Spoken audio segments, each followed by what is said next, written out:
Magsitayo po tayong lahat at dasalin natin ang orasyon. Sa ngalan ng Ama at ng Anak at ng Espiritu Santo. Amen. Nagbalita ang anghel ng Panginoon kay Santa Maria. At siya'y naglihi, lalang na Espiritu Santo. Aba, Ginoong Maria, napupuno ka ng grasya, ang Panginoong Diyos ay sumasa iyo. Bukod kang pinagpala sa babaeng lahat at pinagpala naman ang iyong anak na si Jesus. Santa Maria, Ina ng Diyos, ipanalangin mo kaming makasalanan, ngayon at kung kami mamamatay. Amen. Narito ang alipin ng Panginoon. Maganap nawa sa akin ayon sa wika mo. Aba, Ginoong Maria, napupuno ka ng grasya, ang Panginoong Diyos ay sumasa iyo. Bukod kang pinagpala sa babaeng lahat at pinagpala naman ang iyong anak na si Jesus. Santa Maria, Ina ng Diyos, ipanalangin mo kaming makasalanan, ngayon at kung kami mamamatay. Amen. At ang salita ay nagkatawang tao. At nakipamuhay sa atin. Aba, Ginoong Maria, napupuno ka ng grasya, ang Panginoong Diyos ay sumasa iyo.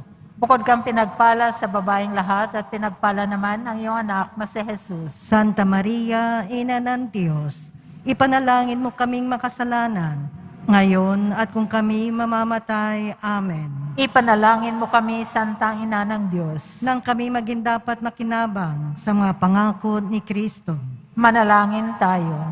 Panginoon naming Diyos, kasihan nawa ang aming kaluluwa na iyong mahal na grasya at yayamang dahilan sa pagbabalita ng anghel, ay nakilala namin ang pagkakatawang tao ni Jesucristo ng anak mo, pakundangan sa pagkakasakit at pagkamatay sa krus, ay pakinabangan mo kami ng kanyang pagkabuhay na magmuli sa kaluwalhatian sa langit, alang-alang kay Jesucristo ang Panginoon namin. Amen. Luwalhati sa Ama at sa Anak at sa Espiritu Santo. Kapara noong una, ngayon at kailanman at magpasawalang hanggan. Siya nawa. Luwalhati sa Ama at sa Anak at sa Espiritu Santo. Kapara noong una, ngayon at kailanman at magpasawalang hanggan. Siya nawa. Luwalhati sa Ama at sa Anak at sa Espiritu Santo. Kapara noong una, ngayon at kailanman at magpasawalang hanggan. Siya nawa. Sa ngalan ng Ama at ng Anak at ng Espiritu Santo. Amen.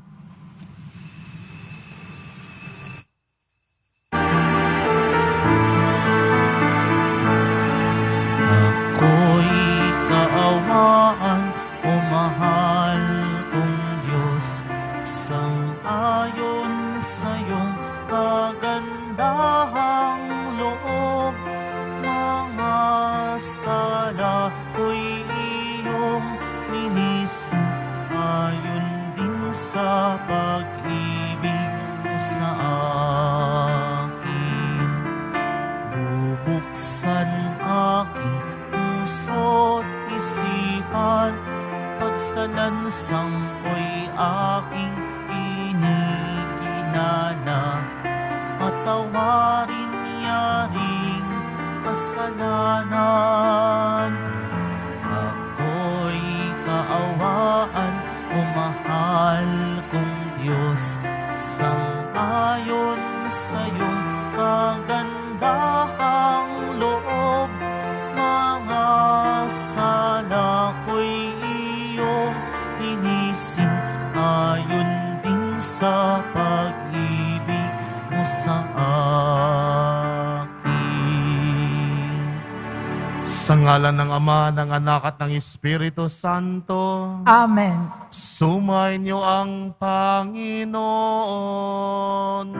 At sumaiyo rin. Sama natin sa banal na misang ito ang patuloy nating na pagdarasal para sa kapayapaan para sa bansang Ukraine. At patuloy din natin pinagdarasal ang ating mga kapatid na mga overseas Filipino workers. At patuloy natin darasal yung mga intensyon, mga partikular na intensyon na inyo pong pinadala dito sa simbahan ng Quiapo. Mga minamahal ko mga kapatid, kung sino ang walang kasalanan, ay siyang unang pumukol ng bato. Ang mga salitang ito ang paanyaya ni Jesus sa mga umuusig sa babaeng nahuling nakikiapid. Hinamon tayo ni Jesus na maging maawain sa isa't isa sapagkat Lahat tayo ay may kanya-kanyang kahinaan at kasalanan. Lahat tayo ay nangangailangan ng kapatawaran mula sa Diyos. Upang tayo maging marapat gumanap sa banal na pagdiriwang, aminin natin at pagsisihan ang ating mga kasalanan. Inaamin ko sa makapangyarihang Diyos At sa inyo mga kapatid, nalubha akong nagkasala sa isip, sa salita at sa gawa, at sa aking pagkukulang.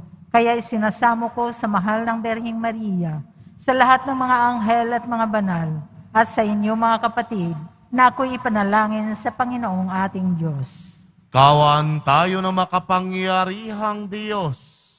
Patawarin tayo sa ating mga kasalanan at patnubayan tayo sa buhay na walang hanggan. Amen. Panginoon, kaawaan mo kami. Panginoon, kaawaan mo kami. Kristo, kaawaan mo kami. Kristo, kaawaan mo kami. Panginoon, kaawaan mo kami. Panginoon, kaawaan mo kami. Manalangin tayo. Ama naming makapangyarihan, alang-alang sa dakilang pag-ibig ng iyong anak, na siyang nagbunsodo upang mahalin niya ang lahat, ano pat kusa niyang inako ang mamatay para sa sanlibutan. Kami naway masigasig na tumahak sa kaniyang dinaanan, sa iyong pag-akay at sa kaniyang pamamagitan, kasama ng Espiritu Santo, magpasawalang hanggan. Amen. Magsiupo po ang lahat. Pagbasa mula sa aklat ni Propeta Isaías. Ito ang sinasabi ng Panginoon na siyang gumawa ng landas upang may maraanan sa gitna ng dagat. Sa kapangyarihan niya ay kanyang nilupig ang malaking hukbo. Nilipol niya ang kanilang mga kabayo at ang mga karawahe winasak. Sila'y nangabuwal at di na nakabangon, parang isang ilaw na namatay ang ningas. Ito ang sabi niya, ang mga nangyari noong unang panahon, ilibing sa limot, limutin na ngayon. Narito at masdan, ang nagawa ko'y isang bagong bagay na hanggang sa ngayon di mo namamasdan. Ako'y magbubukas na isang landasin sa gitna ng ilang. Maging ang disyerto ay patutubigan.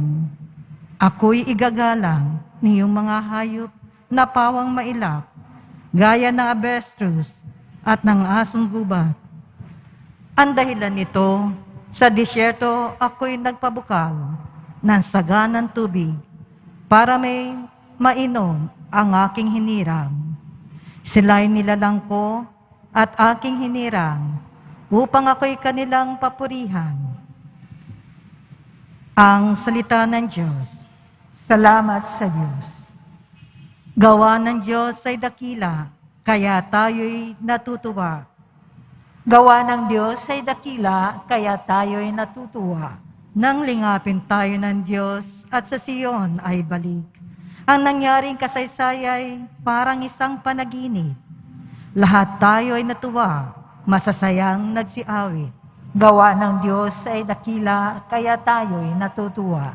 Ang sabi ng mga bansang nagmamasid sa paligid, ang ginawa ng Diyos nila ay dakila, anong rikit. Dakila nga masasabing pambihira ang ginawa, kaya naman kami ngayon, kagalakay di kawasan. Gawa ng Diyos ay dakila, kaya tayo'y natutuwa. Kung paanong inuulan yaong mga tuyong batis, sa sariling bayan namin, kami poon ay balik. Sila mga nagbubukid na nagtanim na may luha, bayaan mo na maganing, masasaya't natutuwa. Gawa ng Diyos ay dakila, kaya tayo'y natutuwa. Yaong mga nagsihahon, dalay binhit na nanangis, ay aawit na may galak, dalay ani pagbalik. Gawa ng Diyos ay dakila, kaya tayo'y natutuwa.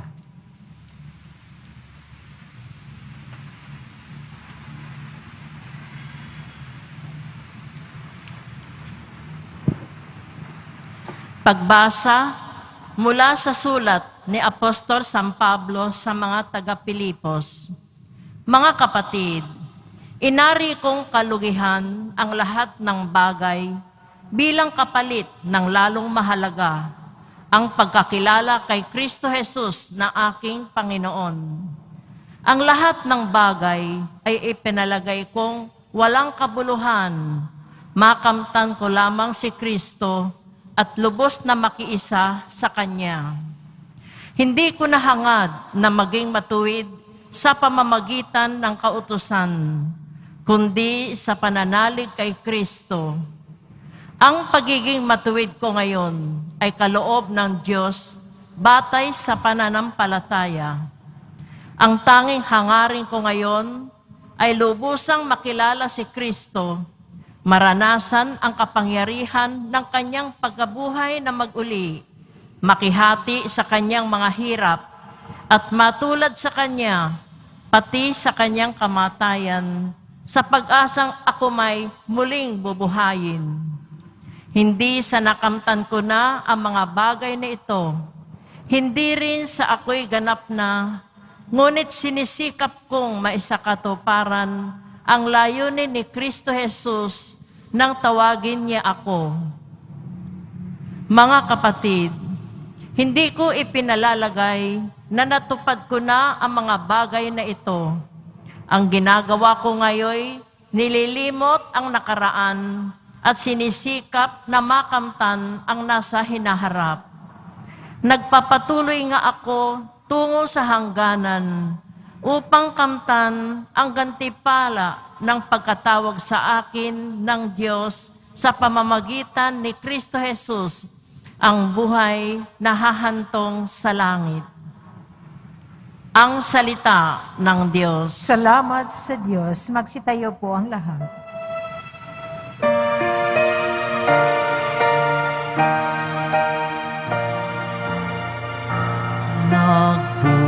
Nagpupuri kami sa'yo, Panginoong Jesucristo.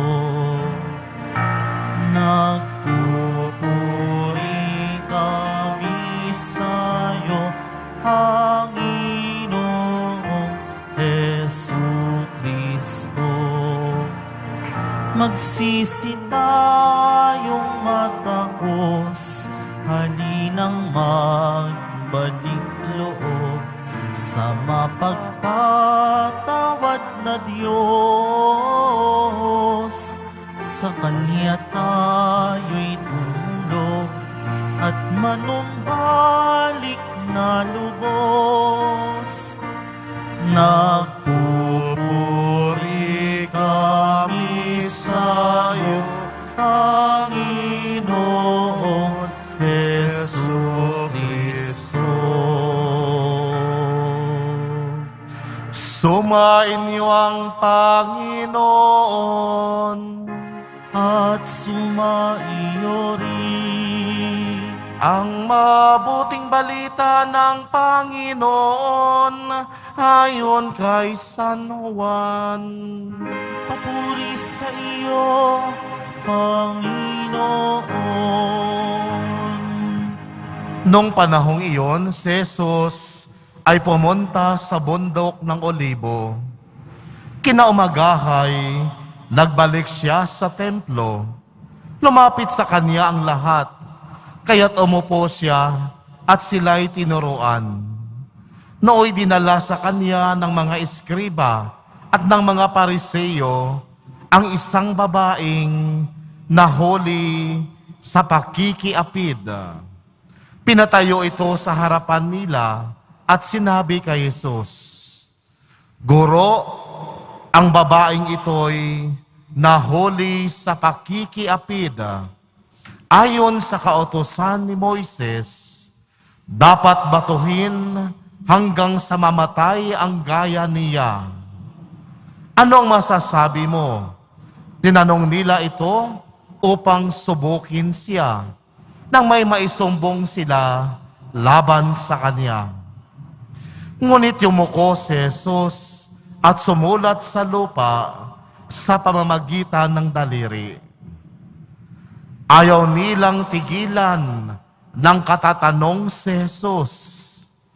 Kaya't sila'y tiningnan niya at sinabi ang ganito, "Sino man sa inyo na walang kasalanan, ang siyang maunang bumato sa kanya." At muli siyang yumuko at sumulat sa lupa. Nang marinig nila ito, sila'y isa-isang umalis. Simula sa pinakamatanda, walang naiwan kundi si Jesus at ang babaeng naroon pa rin sa harapan niya. Tiningnan siya ni Jesus at tinanong, "Nasaan sila?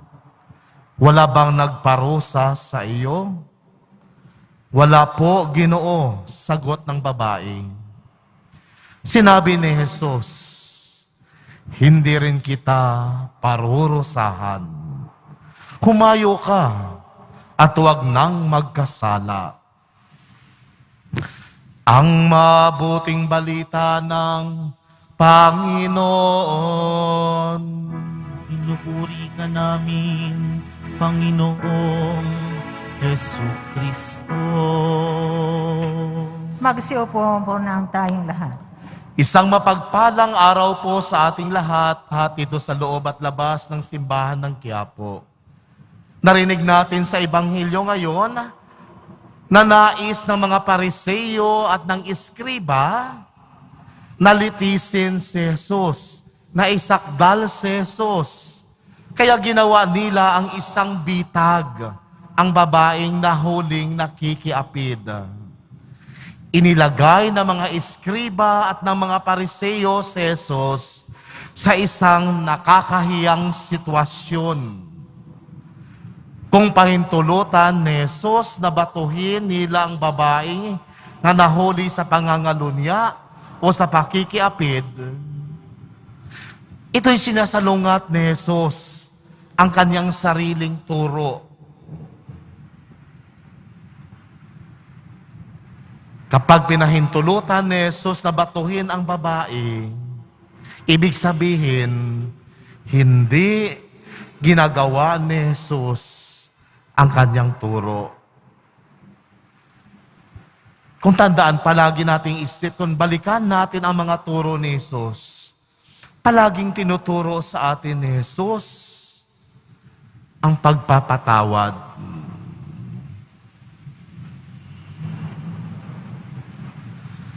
Hindi lamang pagpapatawad ang turo sa atin ni Jesus, kundi tinuturoan din tayo lagi ni Jesus ng tungkol sa pag-ibig.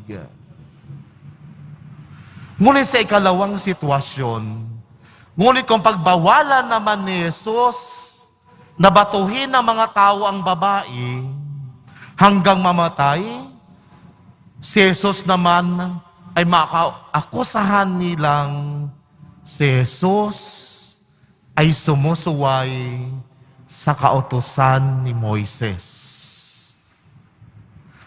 Kaya gusto nilang litisin, isakdal si Jesus kung ano ang gagawin ni Jesus sa ganitong sitwasyon upang meron silang maisumbong.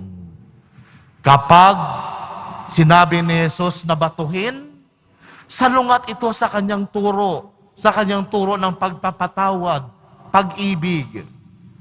At kung sinabi naman ni Jesus na huwag batuhin, salungat naman ito sa kautusan ni Moises na ang babaeng nagkakasala sa pakakiapid ay babatuhin hanggang siya'y mamatay. At ang babaeng nakikiapid ay itinuturing na isang malaking kasalanan at pagtataksil sa kautusan ni Moises.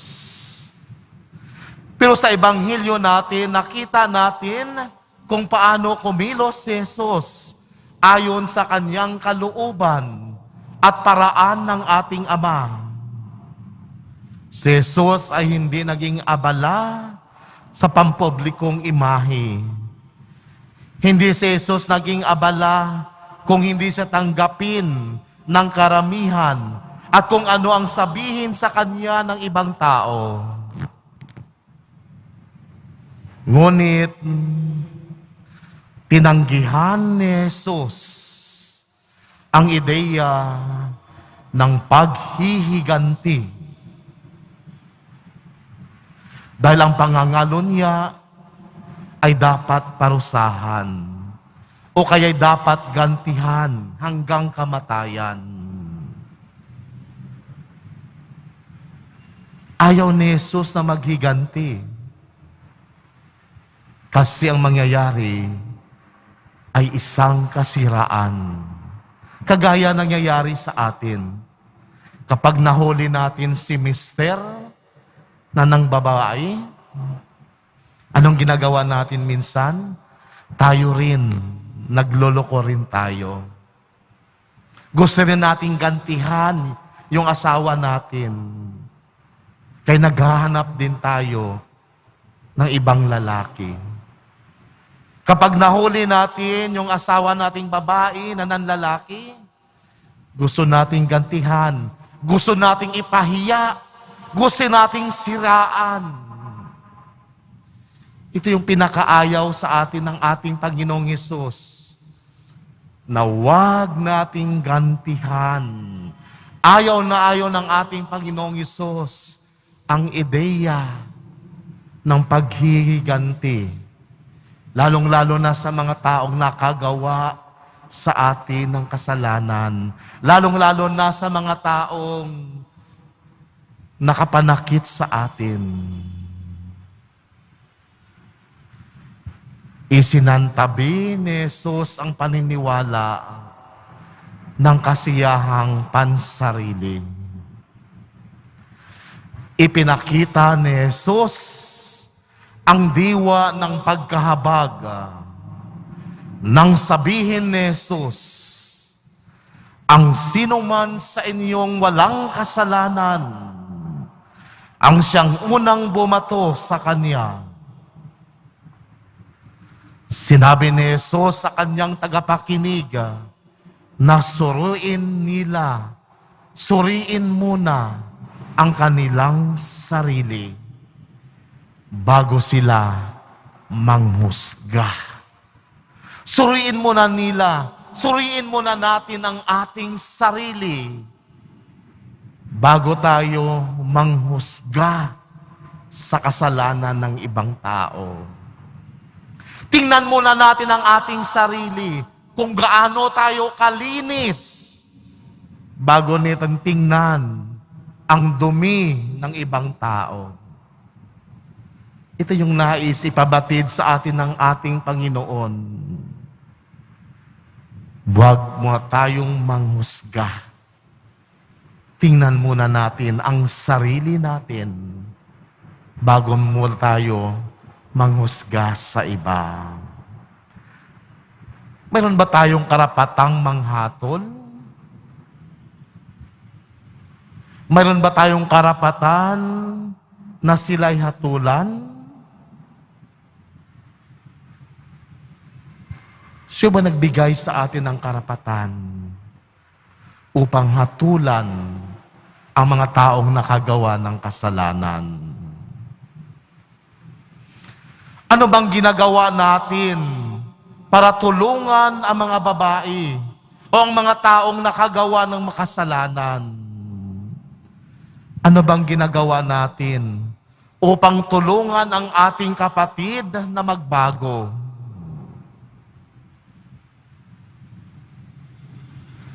Naging malumanay ba sila? Naging maunawain ba tayo sa mga nakakahiyang sitwasyon ng ating mga kapatid na gumawa ng kasalanan?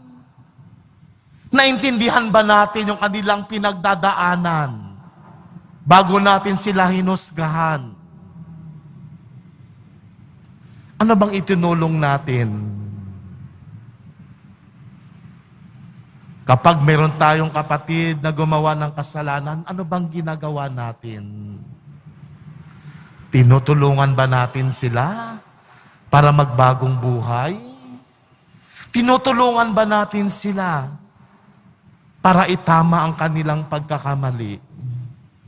O tayo mas mismo anang husga sa kanila upang idiin sila sa pagkalugmok sa kasalanan? Kung titingnan natin, sa ebanghelyo natin, ginamit pa ng mga Pariseo ang babaeng nakikiapid. Ginamit pa nila ang sitwasyon ng babaeng nakikiapid upang litisin, upang isakdal ang ating Panginoon. Minsan may mga sitwasyon sa buhay natin na ginagamit natin ang pagkakamali ng ibang tao upang pagtakpan ang ating pagkakamali sa buhay. Minsan ginagamit natin ang ibang tao upang matabunan ang ating mga nagagawang kasalanan. Ang tingin natin sa ibang tao, ang tingin natin sa kapwa natin, hindi tao, kundi isang kasangkapan na pwede nating gamitin upang pagtakpan ang ating sarili laban sa mga taong o pinagtakpan ang ating sarili sa ating paggawa ng kasalanan. Nakita ni Jesus ang kanilang walang kakayahang magpatawad at umintindi sa pinagdadaanan ng babae. Gusto agad nilang patayin ang babae. Ngunit para kay Jesus, itinuring ni Jesus na ang babae ay isang taong kailangang mailigtas. Itinuring ni Jesus, kinilala ni Jesus na ang babae meron pang pagkakataon upang magbagong buhay. Merong pagkakataon na magsisi, magbagong buhay, at bumalik sa Diyos. Binuksan ni Jesus ang kanyang mata sa dakilang buhay ng Diyos. Kaya sinabi ni Jesus sa babae, hindi rin kita hinahatulan. Ganon din si Jesus sa ating buhay, na tayong lahat na makasalanan, kahit paulit-ulit tayong gumagawa ng kasalanan, nakita ni Jesus na kaya nating magbago, hindi tayo hinusgahan ng ating Panginoong Diyos. Ang sasabihin lang sa atin ng ating Panginoong Diyos, hindi rin kita hinahatulan. Amen. Tumayo pong lahat, sumasampalataya ako Sa Diyos amang makapangyarihan sa lahat, na may gawa ng langit at lupa. Sumasampalataya ako kay Jesucristo, iisang anak ng Diyos, Panginoon nating lahat. Nagkatawang tao siya lalang ng Espiritu Santo. Ipinanganak ni Santa Maria Birhen, pinagpakasakit ni Poncio Pilato, ipinako sa krus na matay inilibing, nanaog sa kinaroroonan ng mga yumao, nang may ikatlong araw na buhay na maguli, umakyat sa langit, naluklok sa kanan ng Diyos samang makapangyarihan sa lahat. Doon nagmumulang paparito at huhukom sa nangabubuhay at nangamatay na tao.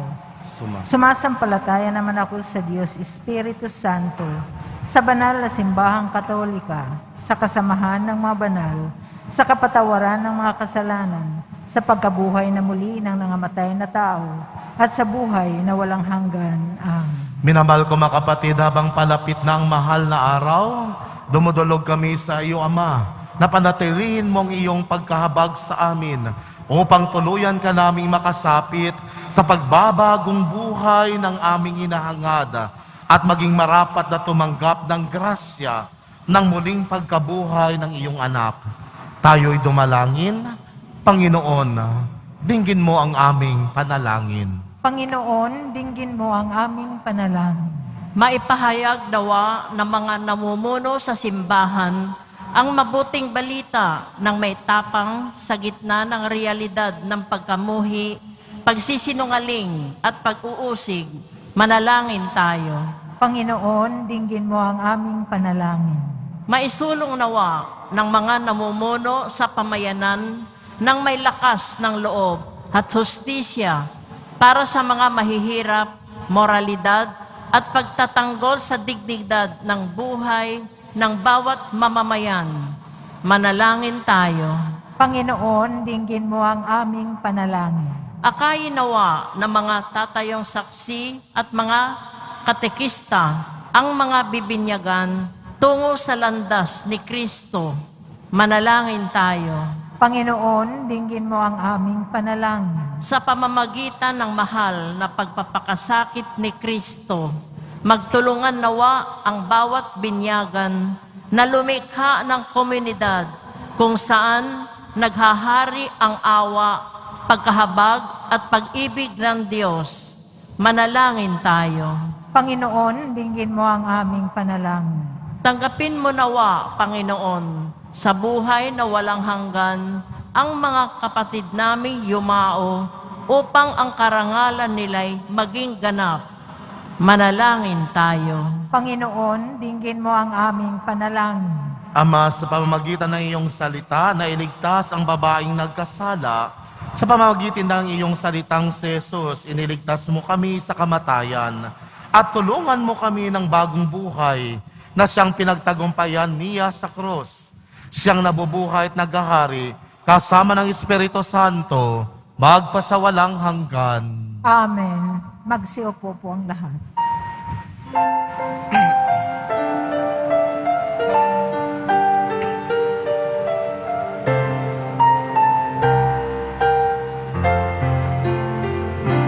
Kapuri-puri ka Diyos sa mga lumikha ng salibutan sa ikaw ang loob ng aming mayanan. Mula sa lupa ang tinapay at alak na ito, handog ng iyong bayang sumasamot, humihingi ng patawad mo.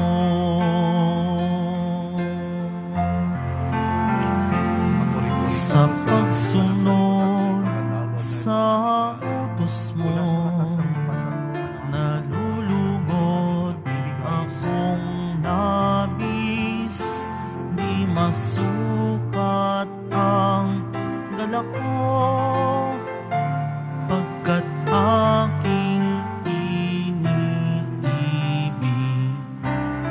Sa'yo, Ama, aming handog ang tinapay at alak na ito, handog ng iyong bayang sumasamot, humihingi ng patawad mo. Magsitayo na po ang lahat. Manalangin kay mga kapatid upang paghahain natin ay kalugdan ng Diyos Amang makapangyarihan.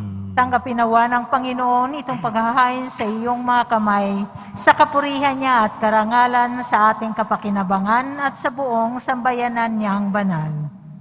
Ama naming lumikha, kami dumadalangin ang mga pinagsaloob mo ng mga nilalaman ng pananampalatayang Kristiyano ay iyong gawing dalisay, pakundangan sa paghihirap, sa paghahaing ito, sa pamamagitan ni Jesucristo, kasama ng Espiritu Santo, magpasawalang hanggan. Amen. Sumainyo ang Panginoon. At sumaiyo rin. Itaas sa Diyos ang iyong puso at diwa. Itinaas na namin sa Panginoon. Pasalamatan natin ang Panginoong ating Diyos. Marapat na siya ay pasalamatan. Ama naming makapangyarihan, tunay ngang marapat na ikaw ay aming pasalamatan sa pamamagitan ni Jesucristo na aming Panginoon. Sa pagbabasakali mong kami bubuti, isinugo mo si Jesucristo upang pangunahan kami bilang pagsunod sa iyong atas na bigay. Ipinahayag ng iyong anak ang iyong kalooban, ng mga apitdukha ay kaniyang damayan. Ngayon ay iyong inihahandog ang pagkakataong aming may sa loob, ang kanyang ganap at kusang paglilingkod, upang sa iyo lagi kaming makasunod. Kaya kaisa ng mga anghel na nagsisiawit ng papuri sa iyo, nang walang humpay sa kalangitan, kami nagbubuni sa iyong kadakilaan.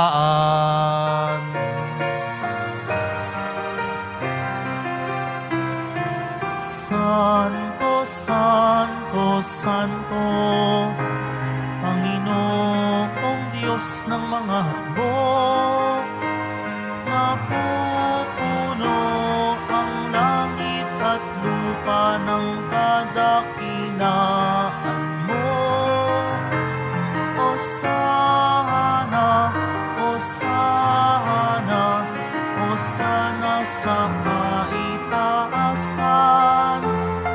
Hosana, Hosana, Hosana sa kaitaasan.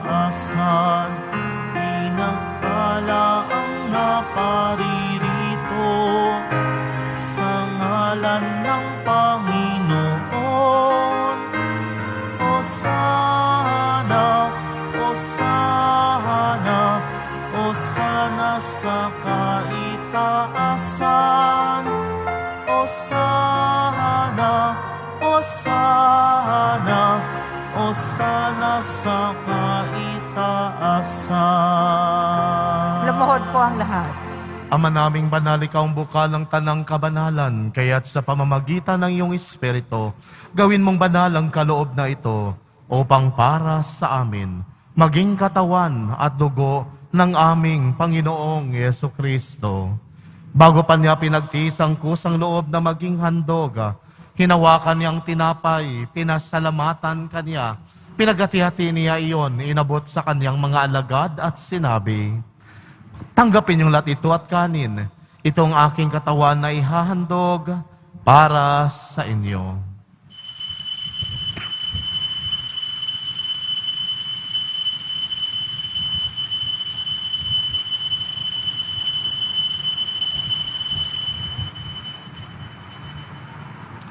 Gayon din naman nung matapos ang hapunan, hinawakan niya ang kalis.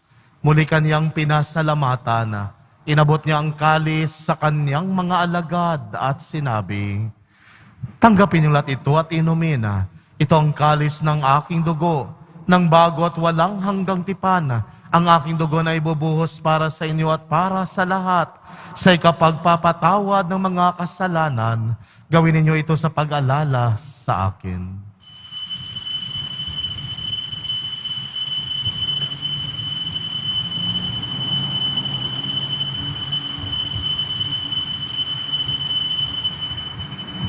Tumayo na po ang lahat. Ipagbunyi natin ang misteryo ng pananampalataya. Si Kristo'y namatay, si Kristo'y nabuhay, si Kristo'y babalik sa wakas ng panahon. Ama, ginagawa namin ngayon ang pag-alala sa pagkamatay at muling pagkabuhay ng iyong anak, kaya't inialay namin sa iyo ang tinapay na nagbibigay buhay at ang kalis na nagkakaloob ng kaligtasan. Kami nagpapasalamat dahil kami yung minarapat na tumayo sa harap mo para maglingkod sa iyo. Isinasamo namin kaming magsasalo-salo sa katawan at dugo ni Kristo ay mabuklod sa pagkakaisa sa pamamagitan ng Espiritu Santo. Ama, lingapin mo yung simbang laganap sa buong daigdig. Puspusin mo kami sa pag-ibig kaysa ni Francesco na aming Papa at ni Jose Advincula na aming Arsobispo at ng Tanang Kaparian. Alalahanin mo rin mga kapatid naming nahimlay na may pag-asang sila'y muling mabubuhay. Gayon din ang lahat ng mga pumanaw, kawan mo sila't patuloyin sa iyong kaliwanagan. Kawan pagindapatin kaming lahat na makasalo sa iyong buhay na walang wakas. Kaisa ng mahal na Birheng Maria na ina ng Diyos, ng kabiyak niyang puso niyang si San Jose, kaisa ng mga apostol ni San Juan Bautista at ng lahat ng mga banal na namuhay dito sa daigdig ng kalugod-lugod sa iyo. May pagdiwang nawa namin ang pagpupuri sa ikararangal mo sa pamamagitan ng iyong anak na aming Panginoong Yesu-Kristo. Sa pamamagitan ni Kristo, kasama niya at sa Kanya, ang lahat ng parangal at papuri ay sa iyo, Diyos Amang makapangyarihan, kasama ng Espiritu Santo, magpasawalang hanggan.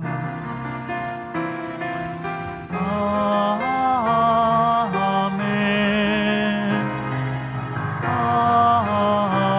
Amen. Sa tagubilin na nakagagaling na utos at sa turo ni Jesus na Panginoon natin at Diyos, ipahayag natin ng lakas loob. Ama namin, sumasalangit ka, sambahin ang ngalan mo. Mapasa amin ang kaharian mo, sundin ang loob mo dito sa lupa para nang sa langit. Bigyan mo kami ngayon ng aming kakanin sa araw-araw at patawarin mo kami sa aming mga sala para nang pagpapatawad namin sa nagkakasala sa amin. At huwag mo kaming ipahintulot sa tukso at iadya mo kami sa lahat ng masama. Inihiling namin kami adya sa lahat ng masama, pagkalooban ng kapayapaan araw-araw, iligtas sa kasalanan at ilayo sa lahat ng kapahamakan.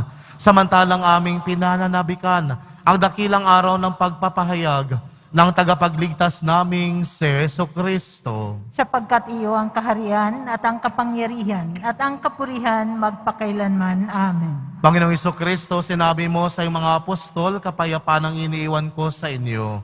Ang aking kapayapaan ang ibinibigay ko sa inyo. Tunghayan mo ang aming pananampalataya at huwag ang aming pagkakasala. Pagkalooban mo kami ng kapayapaan at pagkakaisa ayon sa iyong kalooban, kasama ng Espiritu Santo, magpasawalang hanggan. Amen. Ang kapayapaan ng Panginoon ay laging sumainyo. At sumaiyo rin. Magbigayan kayo ng kapayapaan sa isa't isa. Kordero ng Diyos na nag-aalis ng mga kasalanan ng sanlibutan, maawa ka sa amin. Kordero ng Diyos na nag-aalis ng mga kasalanan ng sanlibutan, maawa ka sa amin. Kordero ng Diyos na nag-aalis ng mga kasalanan ng sanlibutan, ipagkaloob mo sa amin ang kapayapaan. Magsiluhod po ang lahat. Ito ang kordero ng Diyos, itong nag-aalis ng mga kasalanan ng sanlibutan, mapalad ang mga inanyayahan sa kaniyang piging. Panginoon, hindi ako karapat-dapat na magpatuloy sa iyo. Ngunit sa isang salita mo lamang ay gagaling na ako.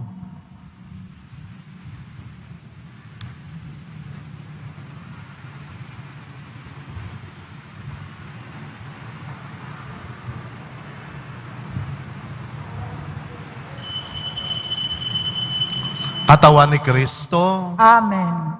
Para sa lahat ng tatanggap ng banal na komunyon, manatili lamang po kayo sa inyong mga pwesto o kinauupuan. Huwag na po kayong aalis o lilipat ng lugar.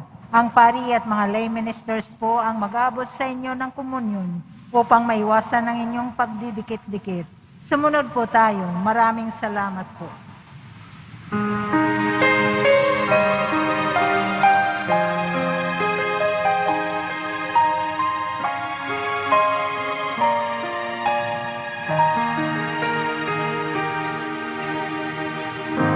Sa pagmamahal ng Diyos, sino ang makahihigit? Mayroon ka bang nababatid? Buktong na anak, hindi niya ipinagkait. Nanaog sa mundo, nagdusa at dumanas ng libong sakit. Purihin ka sa dakilang pagmamahal mo. Kahit bayaran ka, hindi sapat ito upang ibalik ang dugong itinigis ng iyong anak para sa akin.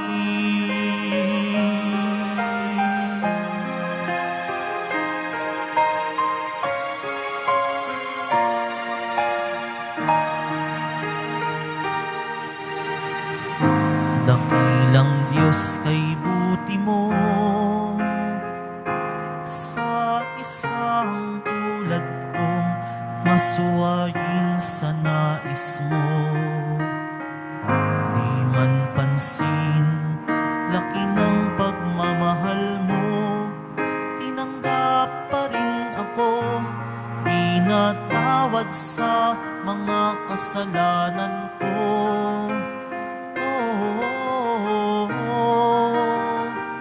Purihin ka sa dakilang pagmamahal mo.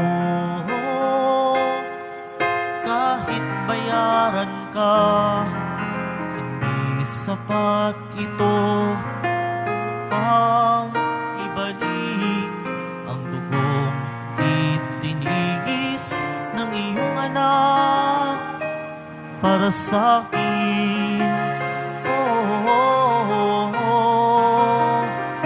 Purihin ka sa dakilang pagmamahal mo.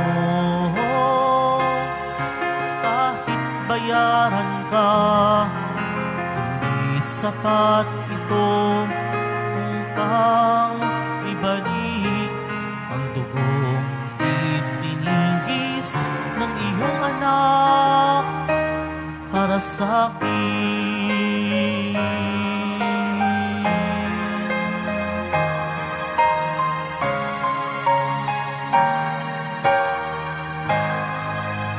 Announcement. Ngayong panahon ng Kwaresma, tayo ay tinatawag na pagtibayin ang ating pananampalataya sa pamamagitan ng panalangin, pag-aayuno at pagbibigay limos para sa mga kapatid nating nangangailangan. Kaugnay nito, magkakaroon po tayo ng second collection para sa pondo ng Alay Kapwa. Ang malilikom sa koleksyon ay gagamitin upang tumugon sa mga pangangailangan ng ating mga kapatid na biktima ng COVID-19 pandemic at mga bagyo. Tinatawagan po tayo ng ating mahal na Obispo Jose Cardinal Advencula Didi na maging bukas palad sa ating kapwa. Maraming salamat po.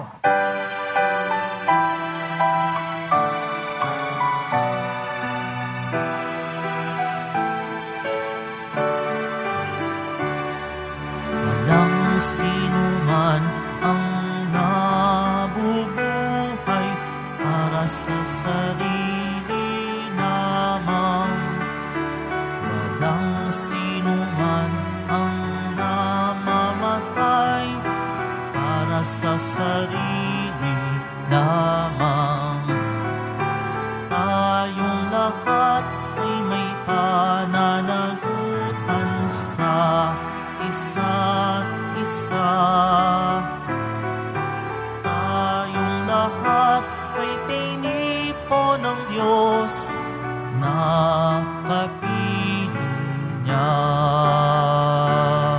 magsitayo na po ang lahat. Manalangin tayo. Ama naming mapagmahal, kaming nakikinabang sa katawan at dugo ng iyong anak, ay mapabiling nawang tagi sa kayanib niya, sa namagitan kasama ng Espiritu Santo, magpasawalang hanggan. Amen. Sumainyo ang Panginoon.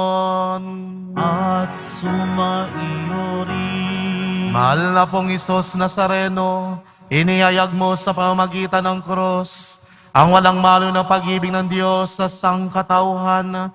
Pakinggan mo ang kahilingan ng iyong angkan na nagsusumamo sa iyo. Makamtanawa nilang iyong katugunan at tanggapin ang kasagutan na may utang na loob na tinatanaw. Basbasan din po ninyo ang mga dalalang imahin at dasalan sa pamamagitan ng bendisyon na ito. Naway malala nilang pangako noon sa biniyag na ikaw ang kanilang ibigin at paglingkuran bilang Panginoon, magpasawalang hanggan. Amen.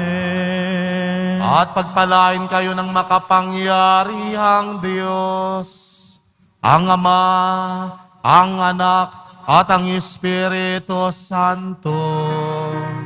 Amen. Humayo kayong taglay ang kapayapaan ng Poong Isos Nazareno. Salamat sa Diyos!